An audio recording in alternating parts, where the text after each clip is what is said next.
আমি আজকে আলোচনাটা করতে চাই আমলাতন্ত্রের যে সংকট এখন আমরা দেখছি, যেমন ধরা যাক বিশেষ প্রশাসন ক্যাডারে জেলা প্রশাসক বা ডিসি নিয়োগে অনাগ্রহ, অনেক ডিসি যেতে চান না। এর কারণ কি, প্রভাব কি? আমরা জানি যে একটা জনপ্রশাসন সংস্কার কমিশন হয়েছে, সেই কমিশনের রিপোর্ট নিয়ে যে পরিমাণ ক্ষোভ বিক্ষোভ আমরা জনপ্রশাসনের মধ্যে দেখলাম, এবং অনেকেই মনে করেন যে ওই কমিশন রিপোর্ট আসলে খুব একটা ভালো হয়নি। যাই হোক, সেগুলো আমার প্রসঙ্গ না। মূলত আমি আমার বিষয় থাকতে চাই জনপ্রশাসনের যে আজকের দিনের সংকট, সেটির মধ্যে বাংলাদেশ সিভিল সার্ভিস প্রশাসন ক্যাডারের মধ্যে জেলা প্রশাসক ডিসি হওয়ার আগ্রহ সাম্প্রতিককালে লক্ষণীয় ভাটা পড়েছে। অতীতে এই পদটি অত্যন্ত আকর্ষণীয় হিসেবে বিবেচিত হতো এবং অনেক কর্মকর্তা এটি পাওয়ার জন্য তদবির করতেন, কিন্তু বর্তমানে দেখা যাচ্ছে যে ডাক পাওয়া কর্মকর্তাদের প্রায় অর্ধেকই সাক্ষাৎকার দিতে যাচ্ছেন না। সো এই যে ডিস্ট্রিক্ট কমিশনার বা ডিসি নিয়োগের বর্তমান অবস্থাটা কি?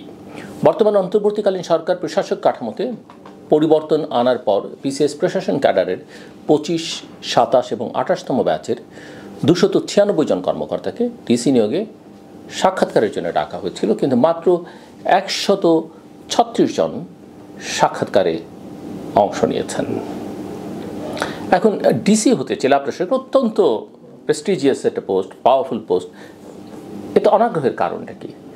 সংশ্লিষ্টদের মতে যে কর্মকর্তাদের ডিসি পদে আগ্রহ কমার পেছনে প্রধানত 5টি কারণ রয়েছে। একটি হচ্ছে রাজনৈতিক ও প্রশাসনিক জবাবদিহিতা।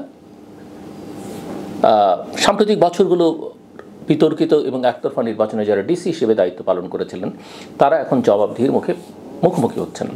অনেকের বিরুদ্ধে ব্যবস্থা নেওয়া হয়েছে, কেউ কেউ ওএসডি হয়েছেন, আবার অনেকের বিরুদ্ধে দুর্নীতি দমন কমিশন বা দুদক অনুসন্ধান চালাচ্ছে।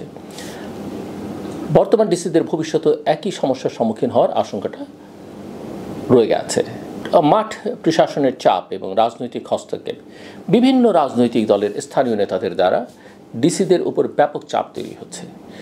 সমন্বয়কের নামে কাজের হস্তক্ষেপ, রাজনৈতিক চাপ এবং ক্ষেত্র বিশেষে বিশৃঙ্খলা সৃষ্টি করা হচ্ছে, যা স্বাভাবিক প্রশাসনিক কার্যক্রম পরিচালনার ক্ষেত্রে প্রতিবন্ধকতা সৃষ্টি করছে। পরবর্তী রাজনৈতিক সরকার তাদের কার্যক্রমকে কীভাবে দেখবে সেটি নিয়ে অনিশ্চয়তা আছে। বর্তমান অন্তর্বর্তীকালীন সরকারের অধীনে যারা ডিসি হবেন, তারা ভবিষ্যতে কোনো রাজনৈতিক সরকারের প্রতিশোধমূলক আচরণের শিকার হতে পারেন বলে অনেকেই মনে করছেন। ফলে কর্মকর্তাদের মধ্যে এক ধরনের শঙ্কা কাজ করছে। আগের সরকারের, অর্থাৎ শেখ হাসিনা সরকারের ঘনিষ্ঠ কর্মকর্তাদের প্রতি অনাস্থা। আওয়ামী লীগ সরকারের সময় যারা প্রশাসনে ভালো পদে ছিলেন, তারা মনে করছেন যে বর্তমান সরকার তাদের ডিসি হিসেবে নিয়োগ দেবে না, তাই তারা সাক্ষাৎকারে অংশ নিচ্ছেন না। শাস্তিমূলক ব্যবস্থা ও সীমিত ক্ষমতা, বর্তমানে প্রশাসনিক অনিয়মের সামান্য অভিযোগ উঠলেই কর্মকর্তাদের বিরুদ্ধে ব্যবস্থা নেওয়া হচ্ছে, ফলে ডিসি হয়ে ক্ষমতা প্রয়োগ করাও কঠিন হয়ে পড়ছে। এই অবস্থায় ঝুঁকি নিয়ে এই পদ গ্রহণের আগ্রহ কমে যাচ্ছে। আমরা যদি প্রশাসনের ওএসডির সংখ্যা দেখি, সেটা এখন রেকর্ড পরিমাণ। বর্তমান সরকার এই রেকর্ড সংখ্যক 517 জন কর্মকর্তাকে officer on special duty OSD করেছে। এর মধ্যে প্রশাসন ক্যাডারের 121 জন কর্মকর্তা রয়েছেন। সাধারণত কোনো কর্মকর্তার বিরুদ্ধে অভিযোগ থাকলে তদন্তকালে তাকে ওএসডি করা হয়, তবে বর্তমান পরিস্থিতিতে ওএসডি ব্যবস্থাটি শাস্তিমূলক বদলি বা রাজনৈতিক উদ্দেশ্য প্রণোদিত ব্যবস্থা হিসেবে নেওয়া হচ্ছে বলে বা ব্যবহৃত হচ্ছে বলে অনেকে মনে করছেন। প্রশাসনে ডিসি নিয়োগ এবং এই বিষয়ে নীতিমালাটা কি? 2022 সালের পদায়ন নীতিমালা অনুযায়ী উপসচিব পদে পদোন্নতির 1 বছর, মাঠ প্রশাসনে 2 বছর অভিজ্ঞতা থাকলে, অর্থাৎ আমি আবারও যদি আপনাদের একটু বোঝার জন্য বলি যে উপসচিব পদে পদোন্নতির 1 বছর পর মাঠ প্রশাসনে 2 বছরের অভিজ্ঞতা থাকলে কর্মকর্তারা ডিসি হতে পারেন। তবে বর্তমান সরকার নীতিমালায় শিথিলতা এনে মাঠ প্রশাসনের অভিজ্ঞতা ছাড়াই ডিসি নিয়োগ দিচ্ছে। এখন এর প্রভাব, ভবিষ্যৎ সম্ভাবনা কি, সমস্যা কি? ডিসি পদের প্রতি অনাগ্রহের কারণে তুলনামূলক কম দক্ষ কর্মকর্তা এই পদে আসীন হতে পারেন, যা প্রশাসনিক দক্ষতার ক্ষেত্রে নেতিবাচক প্রভাব ফেলবে। পাশাপাশি এই অনাগ্রহের ফলে দলবাজ বা বিতর্কিত কর্মকর্তারা ডিসি পদে আসার সম্ভাবনাটা বেড়ে যেতে পারে।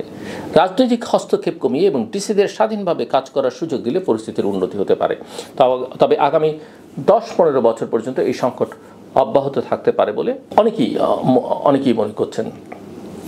সো ডিসি পদের প্রতি কর্মকর্তাদের অনাগ্রহ, প্রশাসনের পরিবর্তিত পরিস্থিতি, রাজনৈতিক অনিশ্চয়তা এবং জবাবদিহিতার চাপে পড়ার আশঙ্কার প্রতিফলন হচ্ছে এই অনাগ্রহ। সরকারের উচিত প্রশাসন ক্যাডারের নিরপেক্ষতা নিশ্চিত করা, ডিসিদের স্বাধীনভাবে কাজ করবার পরিবেশ সৃষ্টি করা এবং রাজনৈতিক হস্তক্ষেপ কমানো।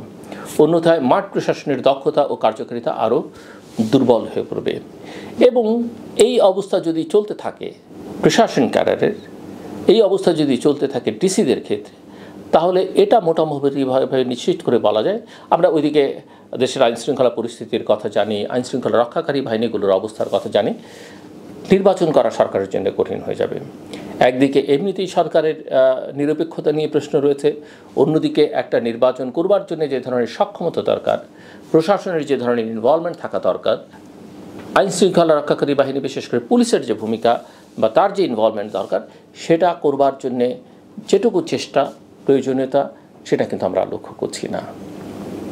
কাজেই এক ধরনের চরম নৈরাজ্য, চরম অস্থিরতা রয়েছে এবং সরকারের সিদ্ধান্ত গ্রহণ প্রক্রিয়ার মধ্যে আমরা এক ধরনের গভীর সমস্যা দেখতে পাচ্ছি।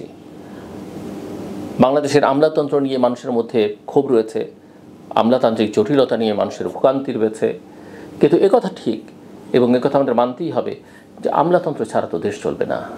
এবং তাদেরকে এক ধরনের অস্থিরতার মধ্যে, তাদেরকে সারাক্ষণ বকাবকি করে, তাদেরকে কথায় কথায় ওয়েসডি করে, কথায় কথায় বিদায় করে দিয়ে আপনি আমলাতন্ত্রের অস্থিরতা কাটাতে পারবেন না।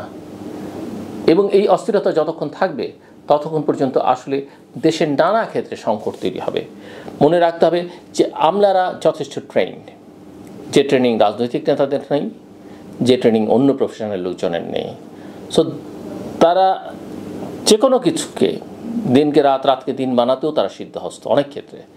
কাজেই আমি মনে করি যে এই জায়গাগুলোতে অনেক বেশি নজর দেওয়া দরকার।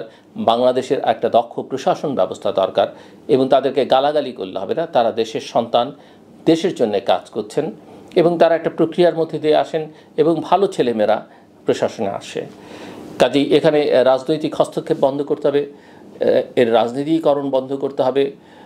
সরকার এটা অরাজনৈতিক হলো, ওই যে সমন্বয়কদের কথা বললাম বা অন্যদের কথা বললাম, সেই ধরনের যে কোনো ধরনের চাপ থেকে এদেরকে মুক্ত রাখতে হবে এবং তাদের মধ্যে একটা আস্থা ফিরিয়ে আনতে হবে।